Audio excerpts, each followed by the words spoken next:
நிறைய சித்தர்களுடைய அவங்க வாழ்ந்த வாழ்க்கை முறை, அவங்க பயின்ற யோக பயிற்சிகள் அதெல்லாம் தீட்சை பெற்று உபதேசங்கள் பெற்று நிறைய ஆராய்ச்சி பண்ணும்போது ஒரு ஆன்மீகத்துடைய ஆழமான அர்த்தம் என்னன்றது தெளிவாக புரிய வந்தது. ஒரு பாதையில் போகிறேன், நல்லா இருக்குது, சூப்பராக இருக்குது, பயணம் பண்ணிங்கன்னா உங்களுக்கு சூப்பராக இருக்கும், செமையாக இருக்கும், இறைவனை பார்க்கலாம். இல்லை ஒரு 4 வருஷத்தில் எப்படி இவ்வளோ பெரிய ஒரு க்ரோத்? உண்மை எங்கே இருக்கோ அங்கே இறைவனை கூட நிற்பார். பிளான் பண்ணி ஸ்கிரிப்டடாக வசனங்கள் எல்லாம் எழுதி அந்த மாதிரி பிளான் பண்ணி ஸ்கிரிப்டடாக பக்காவா அப்படின்னா பரம்பொருள் யோகிலாம் யாருன்னு வந்து பார்த்தீங்கன்னா சில ஐஎஃப்எஸ் ஆஃபீஸர்ஸ் இருக்காங்க, சில ஐபிஎஸ் ஆஃபீஸர்ஸ் இருக்காங்க. நீங்கள் நினச்சி கூட பார்க்க முடியாத கவர்மெண்ட் லெவலில் பெரிய பொசிஷனில் இருக்கக்கூடிய நிறைய அதிகாரிகள் இருக்காங்க, பல கட்சிகளை சார்ந்த அரசியல்வாதிகள் இருக்காங்க. நம்மளுடைய நோக்கம் ஒன்றே ஒன்று தான், வயிற்று பசியை நீக்கி பின்பு ஞான பசியை போக்குவோம். இதுக்காக எந்த எக்ஸ்ட்ரீம் வேணாலும் நம்ம இறங்கி நம்மளுடைய ஃபவுண்டேஷனை விரிவுபடுத்தி அந்த அன்னதானம் அப்படிங்கிறதுமே வந்து ஏதோ ஒரு ஃபவுண்ட் மூலமாக தான் நமக்கு வருது. ஸோ இப்போ அதில் நம்ம வந்து நான் அன்னதானம் கொடுக்குறேன் அப்படிங்கிறத நம்ம எப்படி அதை சொல்ல முடியும்? நாம் யார் மற்றவங்களுக்கு உபதேசம் சொல்கிறதுக்கு, நாம் யார் மற்றவங்களுக்கு தீட்சை கொடுக்குறதுக்கு? நமக்கு விரும்பின விஷயத்தை எடுத்து நம்ம இறையாக எடுத்து நம்ம கும்பிட்டுக்கலாம் இல்லையா? நான் ஏன் ஒரு குருவை தேடி போயிட்டு அவர் ஒரு பாதையை காட்டுவார், ஸோ அந்த பாதையில் நான் ட்ராவல் பண்ணி நான் இருந்த இடத்துல என்னால் வந்து இறைவனை கூப்பிட முடியும் அப்படிங்கும்போது நான் ஏன் வந்து சுற்றி எங்கெங்கேயோ போகணும்? நீங்கள் ஜாலியாக இருங்க, பயிற்சி பண்ணுங்க, பண்ணாமல் இருங்க, பூசலார் மாதிரி மனசுக்குள்ளே கோயில் கட்டுங்க, இல்லை பெரிய கோயில் கட்டுங்க. இல்லை ஆட்டம் பாட்டம் கொண்டாட்டம் அழுது உருண்டு புரண்டு அப்படி தான் இறைவனை அடைய முடியும்னு நினைக்கிறேன். அதுவும் ஒரு வழி. தன்னை வந்து பகவானாக, தன்னை வந்து சாமியாராக, தன்னை குருவாக வெளியில் அடையாளப்படுத்திக்கிற யாருமே வந்து உடலை வருத்திக்கக்கூடிய எந்த ஒரு செயலையுமே செய்கிறது இல்லையே. ஸோ கிசா உட்காந்துட்டு அவங்க வாங்க தீட்சை கொடுக்குறேன்னு சொல்லும்போது அதில் என்ன வருது? இப்போ நீங்கள் உலகத்தை பேசாதீங்க. பொதுவாக யார் கடவுள்? இது ரொம்ப பெரிய டாபிக்கு. சரி, ஓகே, ஷார்ட் அண்ட் ஸ்வீட்டாக சொல்லணும்னா, தன்னை அறிய தனக்கு ஒரு கேடு இல்லை, தன்னை அறியாமல் தானே கெடுகிறான், தன்னை அறியும் அறிவை அறிந்த பின் தன்னை அர்ச்சிக்கத்தான் இருந்தானேன்னு சொல்கிறார். அப்போ யார் இறைவன் வந்து பார்த்தீங்கன்னா நம்ம தான் இறைவன். அதை மறுபடியும் கன்ஃபார்ம் பண்ணுறாரு. எப்படி? சரி, இறைவன் நீ என்பது ஆகிவிட்டது, அந்த இறை எப்போ உனக்குள்ளே இருந்து வெளியே வரும்? அடுத்த கேள்வி. அன்பும் சிவமும் இரண்டென்பர் அறிவிலார், அன்பே சிவமாவது ஆறும் அறிகிறார், அன்பே சிவமாவது ஆறும் அறிந்த பின் அன்பே சிவமாய் அமர்ந்திருந்தார்.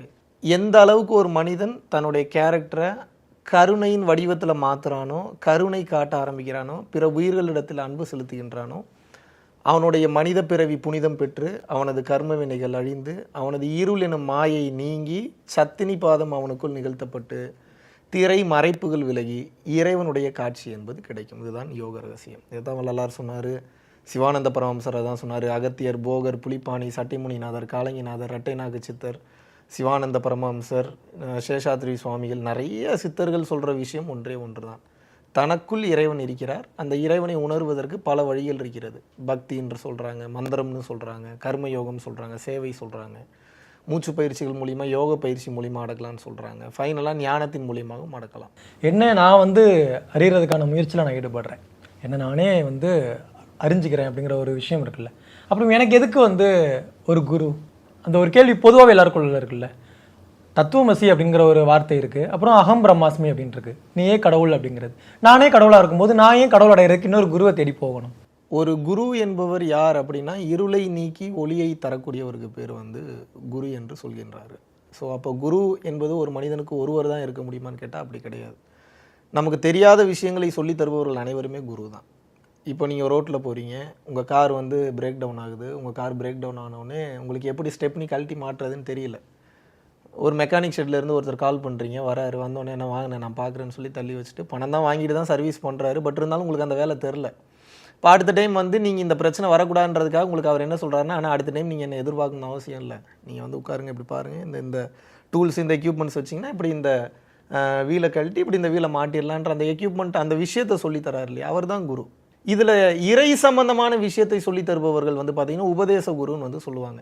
உபதேச குரு என்பவர் அடிப்படை தானே தவிர, அந்த உபதேச குரு சொல்லி கொடுத்த உபதேசங்களை பிடித்து கொண்டு நமக்குள் இருக்கக்கூடிய ஞான குருவை நாம் தான் எழுப்ப வேண்டும். மிக இளம் வயது, உங்களுக்கு ஒரு 30 வயது இருக்குமா? 29. 94 பிறந்தீங்க இல்லையா? ஸோ ஆனால் உங்களுடைய அந்த சொற்களும் வந்து அவ்வளோ அழகாக கோர்வையாக எடுத்து ஒரு விஷயத்தை வந்து அழகாக எக்ஸ்பிளைன் பண்ணுறீங்க. இவ்வளோ ஒரு 29 வயதுக்குள்ளே அந்த ஞானம் அப்படிங்கிறது ஒன்று இருக்குல்ல, இதை வந்து நான் வந்து உணர ஆரம்பித்தேன், எனக்குள்ளே இறைவனை வந்து நான் தேட ஆரம்பித்தேன் அப்படிங்கிறது இருக்குல்ல, எப்போ அது நிகழ்ந்தது? நீங்கள் எப்போ ஒரு குருவாக என்னால் மற்றவங்களுக்கு வந்து நிறைய விஷயங்களை ஆன்மீக பாதையில் எடுத்து கொண்டு போக முடியும் அப்படிங்கிறது எப்போ உங்களுக்கு தெரிய ஆரம்பிச்சது? எனக்கு முதல்ல சினிமாவில் டைரக்ஷனில் தான் இருந்தேன் நான். எனக்கும் ஆன்மீகத்துக்கும் ரொம்ப தூரம். ஆன்மீகம்னாவே எனக்கு என்னன்னே தெரியாது actually. உங்களுடைய அந்த குறும்படம் கூட பார்த்துருக்கோம், அகத்தியம். ஆமாம், அகத்தியன் பார்த்துருப்போம். அதுக்கு முன்னாடி 2 ஷார்ட் ஃபிலிம் பண்ணியிருக்கேன். பட் ரீசன்ட் டைம்ஸில் எனக்கு ஆன்மீகம்னா என்னன்னே தெரியாமல் இருந்தப்போ எதர்ச்சியாக கைலாச கோணான்ற ஒரு அருவி, சித்தூர் ஆந்திரா பகுதியில், சென்னை ஆந்திரா பார்டர், அந்த கைலாச கோணா அருவிக்கு அகத்தியர் பிரதிஷ்டை பண்ண லிங்கம் இருக்குது. அதெல்லாம் எனக்கு அப்போ தெரியாது, சும்மா குளிக்கிறக்காக போகிறோம். அப்புறம் அந்த இடத்துல எதேர்ச்சியாக நம்ம ஒரு சித்தருடைய ஜீவசமாதி இருக்குது. அது ஜீவசமாதினே அப்போ தெரியாது, யாரோ மேலவான்னு கூப்பிட்ட மாதிரி இருந்தது. அந்த இடத்த கிராஸ் பண்ணி போகும்போது குளிச்சுட்டு கீழே வரும்போது சரி மேலே போயிட்டு போகலாமேன்னு மேலே போனால் அப்போ தான் காஞ்சி விஸ்வநாத சுவாமிகள் ஜீவசமாதின்னு போட்டிருந்தது. அப்போ சித்தர்கள்னால் என்ன ஏதுன்னு தெரியும், பட் அவ்வளோ டீட்டெயில்டாக யோகம் பற்றி, யோக பயிற்சிகள் பற்றி, தவ பயிற்சிகள்லாம் தெரியாது. உள்ளே போய் உட்காந்தா ஒரு மணி நேரம் என்னையே அறியாமல் உட்காருறேன், கண்கள்ல இருந்து கண்ணீர் வருது. அப்புறம் அங்கேருந்த பூசாரி என்னவே உள்ளே போய் வந்து பூஜை பண்ண சொல்கிறாரு. அப்புறம் உள்ளே போய் பூஜை பண்ணுறேன். படம் டேக் ஆஃப் ஆகலை, நிறைய கடன் பிரச்சனை. பக்கத்தில் இருக்கிற நீ என்ன கேட்டாலும் கிடைக்கும் இவர்கிட்ட அப்படின்னு வந்து சொல்கிறாங்க. நான் நியாயப்படி பணம் இல்லை படம் வரணும் இல்லை ப்ரொடியூசர் வேணும்னு தான் கேட்டேன். நான் என் வாயிலேருந்து வந்த வார்த்தை பார்த்தீங்கன்னா, ஐயா எனக்கு ஞானத்தை கொடுங்க அப்படின்னு சொல்லி கேட்டேன். இன்றைக்கி வரைக்குமே எனக்கு அது ஷாக். என் வாயிலேருந்து எப்படி அப்படி ஒன்று வந்தது? ஞானம்னா என்னன்னே அப்போ எனக்கு அந்தளவுக்கு எனக்கு தெரியாது. ஞானத்துக்கு உண்டான இம்பார்ட்டன்ஸுமே தெரியாது. நானும் சராசரி மனிதரை போல் பணம் தான் முக்கியம், பணங்காசு சம்பாதிக்கிறேன் தான் பெரிய ஆள், பேரு புகழ் தான் முக்கியம், அப்படி ஓடிட்டு இருந்தவொடனே கம்ப்ளீட்டாக அந்த சித்தர் சமாதி மாற்றுது. அதுக்கப்புறம் நிறைய சமாதிகள் போகிறேன். நிறைய சித்தர்களுடைய அந்த அவங்க வாழ்ந்த வாழ்க்கை முறை, அவங்க பயின்ற யோக பயிற்சிகள் அதெல்லாம் தீட்சை பெற்று உபதேசங்கள் பெற்று நிறைய ஆராய்ச்சி பண்ணும்போது ஒரு கிட்டத்தட்ட ஒரு 3-4 வருட போராட்டம். அந்த 4 வருட போராட்டத்தில் ஆன்மீகத்துடைய ஆழமான அர்த்தம் என்னன்றது தெளிவாக புரிய வந்தது. ஒன்றுமே இல்லாத விஷயத்தை பெருசாக காட்டுறாங்க நிறைய பேர். ஞானம் அந்த இடத்துல வந்து கிடைச்சது அப்படின்னு சொன்னீங்க. ஞானம் கிடைச்சதுன்னு நான் சொல்லவே இல்லை. ஏன்னா ஞானத்தை கொடுங்கன்னு கேட்டேன்னு தான் சொன்னேன். ஆனால் அது கிடைக்கல உங்களுக்கு. அந்த எனக்கு தெரியல அது ஞானமான்னு தெரியல. எப்படி நான் அதை டிஃபைன் பண்ணுறது? ஞானம் அப்படின்றத ஒன்று டிசைன், இப்போது நீங்கள் ஞானம்னு ஒன்று சொல்கிறீங்க, எது கேட்குது? அறிவு கேட்குது. சரி, இந்த அறிவுக்கு இப்போ ஞானம்னா நான் எங்கேருந்து சொல்ல முடியும்? அறிவில் இருந்து தான் பதில் சொல்ல முடியும். அறிவுக்கு உட்பட்டு இருந்ததுன்னா அது ஞானமே இல்லையே.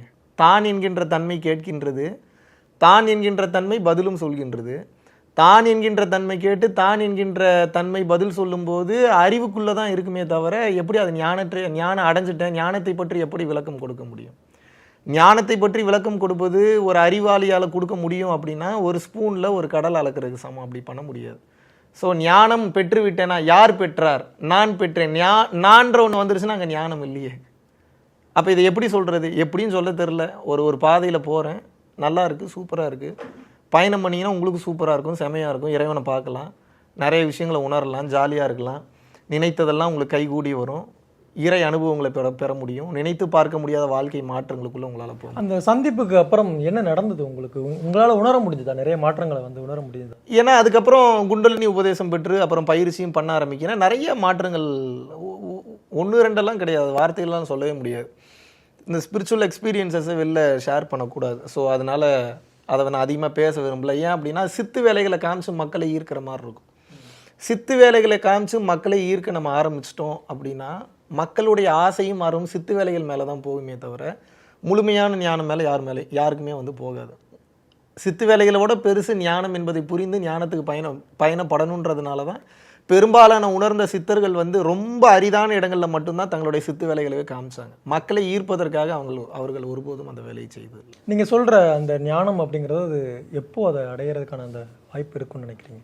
அது புத்தர்கிட்ட ஒருத்தர் போய் கேட்டாங்களாம், சுவாமி சொல்லுங்கள், ஐ நீட் பீஸ் அப்படின்னு வந்து கேட்டாராம். சரிப்பா, அதுக்கு நான் என்ன பண்ணணும்? முதல்ல இருக்கிற ஐன்னு ஒன்று சொன்னல, அதை எடுத்துரு, அது ஈகோ. சரிங்க. அப்புறம் நீடுன்னு ஒன்று இருக்குல்ல, அது டிசையரு, அதையும் தூக்கிடு. வேறு என்னப்பா இருக்குது அப்படின்னாரா? பீஸ். இதில் உங்களுக்கு என்ன புரியுது? பீஸ் மட்டும்தான். நீ உன்னை வந்து நீ இழக்கணும் அப்படிங்கிறது இருக்கு இல்லையா? நான் அப்படிங்கிற அந்த அகந்தை இழக்க வேண்டியது இருக்குது அப்படிங்கிறது தான். எனக்குன்னு வாழும்போது தேவைகள் அதிகமாகிடும். எனக்கு ஒன்று தேவைன்னு வரும்போது சுயநலம் வந்துடுது. இது ரெண்டும் தான் உங்களை நிம்மதியும் சந்தோஷத்தையும் அடைய விடாமல் தடுக்குது. நான் ஆல்ரெடி அந்த நிலையில் தான் இருக்கேன்னு நீங்கள் இருக்க ஆரம்பிச்சிட்டிங்கன்னா அந்த பீஸ் உங்களுக்கு ஆட்டோமேட்டிக்காகவே கிடச்சிடும். அவ்வளோதான் ஞானம். ஞானம்னா என்ன? பல பேர் பல விளக்கங்கள், பல அர்த்தங்கள் கொடுக்கலாம். நம்ம பட்டினத்தடிகள் சொல்கிறாரு, பேய் போல் திரிந்து பிணம் போல் கிடந்து இட்ட பிச்சை எல்லாம் நாய் போல் தின்று நரி போல் உழன்று நன்மங்கையரை தாய் போல் கருதி தமர்போல் அனைவருக்கும் தாழ்மை சொல்லி செய்வோர் இருப்பர் கண்டீர் உண்மை ஞானம் தெளிந்தவரேன்னு ஒருத்தர் சொல்கிறாரு. இன்னொருத்தர் சுத்த ஞானம்னா என்ன சொல்கிறாரு? பிறவில்லா பெருவாழ்வை எவன் ஒருவன் அடைகின்றானோ அவன் தான் உண்மையான ஞானின்றாங்க. ஞானத்தில் நிறைய வகைகள் இருக்குது ப்ரோ. திரிகால ஞானம்னு சொல்லுவாங்க. இறந்த காலம், நிகழ்காலம், எதிர்காலம். அது வந்து பார்த்திங்கன்னா அது திரிகால ஞானம், முக்காலத்தையும் உணர்வது. இதில் இசை ஞானம் இருக்குது, எழுத்து ஞானம் இருக்குது. உங்களுக்கு அதுபோக வந்து மந்திரத்திலே உச்சகட்ட மந்திர ஞானம் இருக்குது. ஞானத்தில் ஏகப்பட்ட வகைகள் இருக்குது. அதில் உச்சகட்ட ஞானம் என்னென்னா மெய் ஞானம். இந்த மெய் ஞானத்துக்கு அடைஞ்சிட்டன்ற அளவுகோலே கிடையாது. அடைஞ்சிட்டேன்னு ஒன்று ரீகால் பண்ணி கன்ஃபார்ம் பண்ணி ரிமெம்பர் பண்ணுதுனாவே அங்கே அறிவு இன்னும் வேலை செய்யுதுன்னு அர்த்தம். அறிவு வேலை செய்கிற வரைக்கும் முழுமையான ஞானத்தை பெற முடியாது. ஸோ இன்னசென்ட்டாக வெள்ளந்தியாக பொழைக்கவே தெரியாதவனாக இருக்கானே அப்படின்னு யாரை வந்து சொல்கிறாங்களோ அவங்க ஞானமுடைய தகுதி பெற்றவர்கள்னு அர்த்தம். ஞானத்தோட ப்ராக்ரஸே என்ன அப்படின்னா அறிவு நிலையை அழித்து சரணாகதி நிலையில் அமைதியில் ஆழ்ந்து விட, அவ்வளோதான் ஞானம்.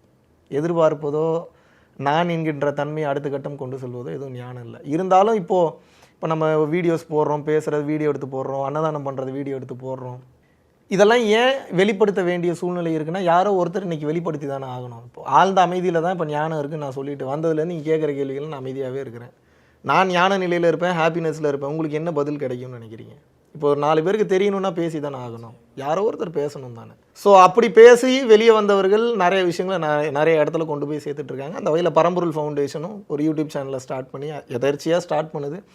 இன்று உலகம் முழுவதும் நம்மளுடைய பரம்பொருள் யோகத்தை தீட்சை பெற்று ப்ராக்டிஸ் பண்ணுறவங்க இருக்காங்க. சிங்கப்பூரில் நம்ம மெடிடேஷன் சென்டர் ஓப்பன் பண்ணிட்டோம், மலேசியாவில் ஓப்பன். இல்லை, ஒரு 4 வருஷத்தில் எப்படி இவ்வளோ பெரிய ஒரு க்ரோத்? உண்மை எங்கே இருக்கோ அங்கே இறைவனே கூட நிற்பார் பிரதர். இதுக்கு நீங்கள் பிளான் பண்ணிலாம் பண்ண வேணாம், கொஞ்சம் கூட பிளான் பண்ணணுன்ற அவசியம் இல்லை. உங்களுக்கு உண்டான ஆட்களை இறைவனே கொண்டு வந்து சேர்க்கும். ஒருவேளை மீடியாவில் இருந்ததுனால, இப்போ வெளியில் என்ன சொல்லி அப்படி மீடியாவில் இருந்ததுனால அது இன்னும் ஒரு பெரிய ப்ளஸ். அட்ராக்ட் பண்ணக்கூடிய அந்த வழிகள் தெரியுது, நல்ல விஷயம் தானே. அட்ராக்ட் பண்ணுறது, இப்போது அட்ராக்ஷன்றது நல்ல வார்த்தை தான். எதுக்கு நீ அட்ராக்ட் பண்ணுற அதானே கேள்வி. அட்ராக்ஷன்றது தவறான வார்த்தை கிடையாது. அட்ராக்ட் பண்ணி நீ அவங்களே என்ன பண்ணுற? நல்வழி தானே படுத்துகிறோம், ஜீவகாருண்யத்தை தானே சொல்லிக் கொடுக்குறோம், யோக பயிற்சியை தானே சொல்லிக் கொடுக்குறோம். ஸோ மீடியாவில் இருந்தது இன்னும் பெரிய ப்ளஸ் தான். காரணம் என்னென்னா, ஒரு சயின்டிஃபிக் ரிசர்ச் என்ன சொல்லுது அப்படின்னா, ஒரு நல்ல படம் நீங்கள் பார்த்தீங்கன்னா ஒரு 30 புக்கு படித்ததுக்கு சமம்னு வந்து சொல்கிறாங்க. அப்போ நாங்கள் எத்தனை படங்கள் பார்த்துருப்போம், எத்தனை மூவிஸ், ஆஸ்கர் வின்னிங் மூவிஸு, மற்ற ஃபிலிம் ஃபெஸ்டிவல் மூவிஸ்லாம் தேடி தேடி போய் பார்த்துருக்கோம். ஸோ அவ்வளோ படங்கள் நாங்கள் பார்க்க Korean movies, English movies, Tamil movies இதெல்லாம் பார்க்க எல்லாரும் என்ன நினைப்பாங்க, ஒருவேளை சினிமா பைத்தியமாக இருப்பானோ. சினிமாவில் உச்சகட்ட பைத்தியமாக இருந்ததுனால தான் ஒவ்வொருத்தனுடைய வாழ்க்கை முறையும் அவன் படமாக எடுக்கும்போது அதை நம்மளால் புரிஞ்சுக்க முடியுது. ஸோ சினிமா என்பது ஒரு சாதாரண விஷயமே கிடையாது. 24 கிராஃப்ட்ஸ். அதுவும் ஒரு டைரக்டராக இருந்திருக்கேன் அப்படின்னா அந்த 24 கிராஃப்ட்ஸ் எனக்கு என்னன்னு தெரியணும். மேக்கப் டிபார்ட்மெண்ட்லேருந்து, ஃபைட் யூனியன்லேருந்து, உங்களுக்கு அசிஸ்டன்ட் டைரக்ஷன் இருந்ததுனால ஸ்க்ரீன் பிளே இன்னும் யூஸ்ஃபுல்லாக இருக்குது. உங்களுடைய அந்த பயணத்தை வந்து நீங்கள் அழகாக ஸ்கிரிப்டாக ஒர்க் பண்ண முடியுது, அவங்க ரொம்ப ஈஸியாக ஒர்க் பண்ண முடியுது. முதல்ல வேற யாருக்காவது கதை எழுதணும், இப்போ நம்ம நடிக்கிற சீனுக்கு நம்மளே கதை எழுதி. இல்லை, இப்போ பரம்பொருள் ஃபவுண்டேஷன் இப்போ இந்த மூமெண்ட்ஸ் எல்லாமே இருக்குது இல்லையா, இது எல்லாமே ஸ்கிரிப்டடாக இருக்கும் அப்படிங்கிற மாதிரி இருக்கா? எந்த மாதிரி? இதெல்லாமே இப்போது நம்ம வந்து ஆட்கள் வர்றாங்க இல்லையா, ஒரு தீட்சைக்காக வராங்க, ஒரு ஞானம் பெறணுன்ட்டு வராங்க. ஸோ அதெல்லாமே வந்து அங்கே நாங்கள் பார்க்கக்கூடிய வீடியோஸ் எல்லாமே வந்து பிளான் பண்ணி ஸ்கிரிப்டடாக வசனங்கள் எல்லாம் எழுதி அந்த மாதிரி பிளான் பண்ணி ஸ்கிரிப்டடாக பக்காவா அப்படின்னா ஒரு ப்ரோக்ராம் எடுக்கலாம், 2 ப்ரோக்ராம் எடுக்கலாம், 3 ப்ரோக்ராம் ஸ்கிரிப்ட் பண்ணலாம், 4 ப்ரோக்ராம் பண்ணலாம். 40-50 ப்ரோக்ராமுக்கு மேலே உலகம் ஃபுல்லாக பண்ணியாச்சு. நம்ம தமிழ்நாட்டில் மட்டும் பண்ணல, கம்போடியாவில் பண்ணியிருக்கோம், மலேசியாவில் பண்ணியிருக்கோம். மலேசியாவில் ஏகப்பட்ட இடங்களில் பண்ணியிருக்கோம். ஷாலாம், கிளாங், பினாங், ஜோஹர் பாரு, சிங்கப்பூரில் பண்ணியிருக்கோம். சிங்கப்பூரில் உங்களுக்கு தெரியும் இருக்கிறதுலே ஸ்ட்ரிக்ட் கண்ட்ரி, நீங்கள் இருக்கிறதுலே ஹையஸ்டான ஸ்ட்ரிக்ட் கண்ட்ரி. அங்கே கிட்டத்தட்ட 4-5 ப்ரோக்ராம் மேலே பண்ணிட்டோம் சிங்கப்பூரில். நம்ம ஒரு ப்ராப்பரான ஆளாக இல்லாமல் இருந்து தான் நம்ம முதல்ல சிங்கப்பூரில் நம்ம ஒரு சென்டர் ரன் பண்ண முடியுமா என்பதை யோசித்து பார்க்க வேண்டும். 2வது, சிங்கப்பூர் சிட்டிசன்ஸ்லாம் வந்து பார்த்திங்கன்னா அங்கே இருக்கக்கூடிய போலீஸ் அன்அஃபிஷியலாவோ இல்லை ஏதோ ஒரு வயலேஷனாவோ இருக்குன்னா 3 நிமிஷத்தில் போலீஸ் பாட்டுக்கு வந்துடுறாங்க. 3 மினிட்ஸ் மேக்ஸிமம். நான் முதல்ல ப்ரோக்ராம் பண்ணப்போ எங்களை உட்காந்து வாட்ச் பண்ணது வந்து பார்த்திங்கன்னா அங்கே இருக்கக்கூடிய இன்டெலிஜென்ஸ் ஏஜென்ட், அங்கே இருக்கக்கூடிய போலீஸில் ஹையர் அஃபிஷியல் வந்து என்ன பேசுகிறேன் என்ன ஏதுன்னு ஃபுல்லாக எடுத்து அவங்க ஓகே சொன்னதுக்கப்புறம் தான் ரெகுலராக கிளாஸஸ் பண்ண முடியுது. துபாயில் போய் கிளாஸஸ் பண்ணுறோம். நம்ம கிளாஸஸ் பண்ணாத இடங்களே கிடையாது. நீங்கள் நினைக்கிற மாதிரி தமிழ்நாட்டில் இருக்கிறவங்க ரொம்ப கஷ்டப்படுறவங்களுக்கு மட்டும்தான் கிளாஸ் எடுக்கிறோம். கஷ்டப்படுறவங்களுக்கு கிளாஸ் எடுக்கிறோம், முடியாத ஸ்டூடெண்ட்ஸ்க்கு ஃப்ரீயாக வந்து ஆன்லைன் கிளாஸ் கொடுக்குறோம். நம்மளுடைய பரம்பொருள் யோகிலாம் யாருன்னு வந்து பார்த்தீங்கன்னா சில ஐஎஃப்எஸ் ஆஃபீஸர்ஸும் இருக்காங்க, இந்தியன் ஃபாரஸ்ட் சர்வீஸ், சில ஐபிஎஸ் ஆஃபீஸர்ஸ் இருக்காங்க, இந்தியன் போலீஸ் சர்வீஸ்லேருந்து ஆளுங்க இருக்காங்க, நிறைய போலீஸ் ஆஃபீஸர்ஸ் இருக்காங்க, நிறைய நீங்கள் நினச்சி கூட பார்க்க முடியாத கவர்மெண்ட் லெவலில் பெரிய பொசிஷனில் இருக்கக்கூடிய நிறைய அதிகாரிகள் இருக்காங்க, நிறைய அரசியல்வாதிகள் இருக்காங்க, பல கட்சிகளை சார்ந்த அரசியல்வாதிகள் இருக்காங்க. இஸ்ரோ சயின்டிஸ்ட் முதற்கொண்டு இங்கே வந்து நம்மகிட்ட தீட்சை வாங்கிட்டு போயிருக்கிறார். எத்தனை பேர்த்தை ஏமாற்ற முடியும்? திராவிடம் பேசக்கூடிய முக்கிய புள்ளிகள் நிறைய இருக்காங்க. திராவிடம்ன்றது என்ன ப்ரோ? கருத்து தான் ப்ரோ. நம்பிக்கை என்பது இறை. கருத்துக்கள் பேசுகிறவங்களுக்கு நம்பிக்கை இருக்கக்கூடாதுன்னு ஏதாவது அவசியம் இருக்கா என்ன? அவ்வளோ பெரிய கருத்துக்கள் பேசின சேகுவாரா, மார்க்சிசம் பேசின மிக உயர்ந்த நிலையில் இருந்தவங்களாமே வந்து பார்த்தீங்க அப்படின்னா கடவுள்னு சொல்லாத, இயற்கைன்னு சொல்லுன்னு சொல்கிறாங்க. கடவுள்னு சொன்னா என்ன, இயற்கைன்னு சொன்னா என்ன? நம்மை மீறிய ஒரு சக்தி, அவ்வளோதானே. மக்கள் முட்டாள் இல்லை ப்ரோ, இப்போ ரொம்ப தெளிவாயிட்டாங்க. தெரியும் ஒரு வீடியோ வருதுன்னா உட்காந்து ஜாலியாக சிரிப்பாங்க, என்ஜாய் பண்ணுவாங்க. உண்மையை யார் பேசுகிறாங்க, பொய் யார் பேசுகிறாங்கன்னு சொல்லிட்டு ஓரளவுக்கு மக்களால் என்ன இப்போ இந்த 4 வருஷ growth அப்படிங்கிறது உங்களால் ஃபீல் பண்ண முடியுதா? ஓகே, நம்ம வந்து நம்ம பிளான் பண்ண மாதிரி கரெக்டாக போயிட்டுருக்கோம் அப்படிங்கிறது, இல்லை இது ஒரு பிளான் பண்ணி இறங்குறீங்களா, இல்லை பிளான் இல்லாமல் அப்படியே போகிறப்போ? நம்மளுடைய நோக்கம் ஒன்று தான். உலக மக்களுக்கு எங்கெல்லாம் கஷ்டப்படக்கூடிய மக்கள் இருக்காங்களோ, இப்போ திருப்பூரில் ஆரம்பித்து இப்போ நம்ம ஏகப்பட்ட நாடுகளில் அன்னதானம் ரெகுலராக கொடுத்துட்ருக்கோம். டெய்லி அன்னதானம், வீக்லி அன்னதானம், மந்த்லி அன்னதானம் போகிறதெல்லாம் வந்து நிறைய வாலண்டியர்ஸ் வந்து இன்வால்வ் ஆகி வந்து பண்ணிகிட்டு இருக்காங்க. பிளான் பண்ணிலாம் நம்ம எதுவும் பண்ணுறது கிடையாது. நம்மளுடைய நோக்கம் ஒன்று தான். வயிற்று பசியை நீக்கி பின்பு ஞான பசியை போக்குவோம். Feeding the hunger first, wisdom next. இதுக்காக எந்த எக்ஸ்ட்ரீம் வேணாலும் நம்ம இறங்கி நம்மளுடைய ஃபவுண்டேஷனை விரிவுபடுத்தி அந்த அன்னதானம் அப்படிங்கிறதுமே வந்து ஏதோ ஒரு ஃபவுண்ட் மூலமாக தான் நமக்கு வருது. ஃபண்ட் நம்ம வெளியிலேருந்து நம்ம வாங்குறோம், ஒரு கட்டணமாக அவங்க கொடுக்குறாங்க, அது மூலமாக தான் நமக்கு அந்த அன்னதானங்களும் நடக்குது. ஸோ இப்போ அதில் நம்ம வந்து நான் அன்னதானம் கொடுக்குறேன் அப்படிங்கிறத நம்ம எப்படி அதை சொல்ல முடியும்? சரி, நான் ஒரு கேள்வி கேட்குறேன், நீங்கள் ஆன்சர் பண்ணுங்கள். எப்படி தான் அப்புறம் அன்னதானம் கொடுக்குறது? யாரோ ஒருத்தர் பண்ணி தானே ஆகணும். மகாவிஷ்ணு பணம் வாங்கி அன்னதானம் பண்ணுறாருன்றது ஒரு பக்கம். சரி, அதை விடுங்க. நம்ம தனியாக கிளாஸஸ் எடுக்கிறோம். என்னுடைய சொந்தமான பணத்தை நிறைய இன்வெஸ்ட் பண்ணி இப்போ வந்து அன்னதானம் பண்ணிகிட்ருக்கேன். சரி, இப்போ அதையும் விடுங்க. எந்த அன்னதானம் கொடுக்கக்கூடிய பணம் கொடுக்கக்கூடிய ஆளாவது மகாவிஷ்ணு வந்து மகாவிஷ்ணு வந்து பணம் கொடுத்து நாங்கள் வந்து அன்னதானம் பண்ண சொல்கிறோம், அவர் எங்கள் பேரை போடணும்னு எந்த அன்னதானம் கொடுக்குறாங்களா கேட்குறாங்களா? கிடையவே கிடையாது. நாங்கள் தனியாக கொடுப்பதை விட பரம்பொருள் ஃபவுண்டேஷனுடன் இணைந்து கொடுப்பதை நாங்கள் பெருமைப்படுகிறோம், சந்தோஷப்படுகிறோம். ஸோ ஃபவுண்டேஷன் முன்னிருந்து செய்வதுதான் மிகச்சிறப்புன்னு எல்லா இடத்துலையும் பண்ணிகிட்டு இருக்காங்க. இது நம்ம சொல்லியே பண்ணுறது இல்லையே. அன்னதானம் பண்ணுங்கள், உங்கள் கையால் போய் பண்ணுங்கள். உங்கள் ஏரியாவில் நீங்கள் முடிஞ்சவங்களுக்கு உங்கள் கையால் கொடுங்கன்னு தான் சொல்கிறோம். நாங்கள் கொடுத்தாலும் உங்கள் பேரில் தான் கொடுப்போம்னு சொல்கிறவங்களும் கொடுக்குறாங்க, தனியாக கொடுக்குறவங்களும் கொடுக்குறாங்க. இது நல்ல விஷயம் தானே. இல்லை, ஒரு வருஷத்துக்கு முன்னாடி வந்து நிறைய கேள்விகள்லாம் வந்துட்டு இருந்தது. நீங்கள் ஏழைகளுக்கு தீட்சை கொடுக்குறீங்களா, இலவசமாக கொடுக்குறீங்களா, ஏழைகளுக்கு வந்து சொல்லிக் கொடுக்குறீங்களா அப்படிங்கிற மாதிரியான கேள்விகள்லாம் வந்தது. அப்போது சொல்லியிருந்தீங்க, ஆமாம் ஒரு சிலருக்கு நாங்கள் பண்ணிக்கிட்டு இருக்கோம், எங்களுக்கு தெரிஞ்ச வட்டத்தில் நாங்கள் எங்களை விரும்பி வர்றவங்களுக்கு நாங்கள் பண்ணி கொடுத்துட்ருக்கோம் அப்படிங்க. இப்போ அது எப்படி போயிட்டுருக்கு? இப்போ எத்தனை பேருக்கு இலவசமாக கொடுத்துட்ருக்கீங்க? இப்போ சென்னையில் தைப்பூசத்தன்று ஒரு இலவச சத் சங்கம் பண்ணியிருந்தோம். பல லட்சம் ரூபாய் செலவாயிருந்தது. 1 ரூபா 2 ரூபா கிடையாது. வந்தவங்க எல்லாருக்கும் ஃப்ரீ என்ட்ரி, ஃப்ரீ உபதேசம், இறையருளால் பல பேர் சப்போர்ட் பண்ணது மூலியமாக. அது ஃப்ரீன்னு சொல்லக்கூடாது, பட் நீங்கள் அந்த ஃப்ரீயை தானே மென்ஷன் பண்ணி கேட்குறீங்க, அதனால் நான் சொல்கிறேன். இலவசமான அன்னதானமும் வழங்கப்பட்டது. A கிளாஸில் சாப்பாடு சிறப்பாக இருந்த அதே சாப்பாடை தான் நானும் சாப்பிட்டேன். எத்தனை பேர் வந்திருந்தாங்கன்னா அரௌண்ட் ஒரு 900 to 1000 பீப்புள் வந்திருந்தாங்க. 1000 பேருக்கும் இலவசமாக தீட்சை வழங்கப்பட்டது. சொல்றது கம்மி, சொல்லாமல். எனக்கு திரும்பவும் ஒரு கேள்வி என்ன வந்துட்டுன்னா, தீட்சையை கொடுக்குறோம், உபதேசம் கொடுக்குறோம் அப்படின்னு, நாம யார் மற்றவங்களுக்கு உபதேசம் சொல்றதுக்கு, நாம யார் மற்றவங்களுக்கு தீட்சை கொடுக்கறதுக்கு? கடவுள் அப்படிங்கிறது ஒன்று இருக்குல்ல, அதை தாண்டி நம்மலாம் ஒரு விஷயமா அப்படிங்கிறது ஒரு கேள்வி. சரி, இப்போ நான் யார், என்னை எதுக்கு வந்து பேட்டி எடுக்கிறீங்க நீங்க? அதுக்காக தான் நாங்கள் வந்திருக்கோம் உங்கள்கிட்ட அந்த கேள்வி கேட்குறத நல்லா புரிஞ்சுங்க. இப்போ நான் யாரு, என்கிட்ட நீங்க பேட்டி எடுக்கணும்னு என்ன அவசியம் இருக்கு? ஏதோ இருக்குன்றதுனால தான் வந்து உட்காந்து பேசிட்டு இருக்கீங்க. அந்த மாதிரி ஏதோ இருக்குன்னு சொல்லி ஒரு 800 பேர் 1000 பேர் வந்து உட்காந்து சரி இருக்குன்னு சொல்லி ஃபாலோ பண்ணி லைஃப் சேஞ்ச் ஆகுது. இதுக்கு ஏன் பேர் வைக்கணும்னு விருப்பப்படுறீங்க நீங்கள்? Why should you name this? Why do you like to name this? ஏதோ ஒரு நிகழ்வு நடக்குது, அந்த நிகழ்வு அரசுக்கு பிரச்சனை இல்லை, அந்த நிகழ்வு ஒருவனுடைய ஆன்மாவை மாற்றுது, அந்த நிகழ்வு நடக்கும்போது எனக்கு திருப்தி அளிக்குது, வர்றவங்க எல்லாருக்கும் திருப்தி அளிக்குது. இப்போ இது மூலியமாக இப்போ நீங்கள் கேள்வி கேட்குறீங்கன்னா உங்களை எப்படி மக்களுடைய பாதுகாவலன்னு நான் எடுத்துக்கவா, இல்லை உங்களுடைய டவுட்டை நீங்கள் கேள்வியாக கேட்குறீங்கன்னு எடுத்துக்கவா, இல்லை வெளிப்படையாக அந்த டவுட்டை கேட்கறதுனால இப்போ எனக்கு அதை பற்றி தெரியாதுன்னு நான் பதில் எடுத்துக்கவா? எப்படி எடுத்துக்கிறது? இது ஒரு நிகழ்வு, இட் இஸ் ஜஸ்ட் ஹேப்பனிங். இந்த நிகழ்வு நடக்குது அப்படின்னா அதை ரசிங்க, அதை அழகாக ரசிங்க. இவ்வளோ நாள் வேறு மாதிரி வேறு பேர் பண்ணிகிட்டு இருந்தாங்க, அது ஒரு சில பேரை வந்து திருப்தி அளிச்சுது. இப்போ நான் வேறு மாதிரி பண்ணுறேன், அது ஒரு சில பேரை திருப்தி அளிக்குது. உலகத்தை மாற்ற வந்த நாள்லாம் தெரியல, ஒரு நிகழ்வு அற்புதமாக நடக்குதில்ல, சட்டத்திட்டங்களுக்கு உட்பட்டு நடக்குதில்ல, அழகாக நடக்குதில்ல. Let's respect it.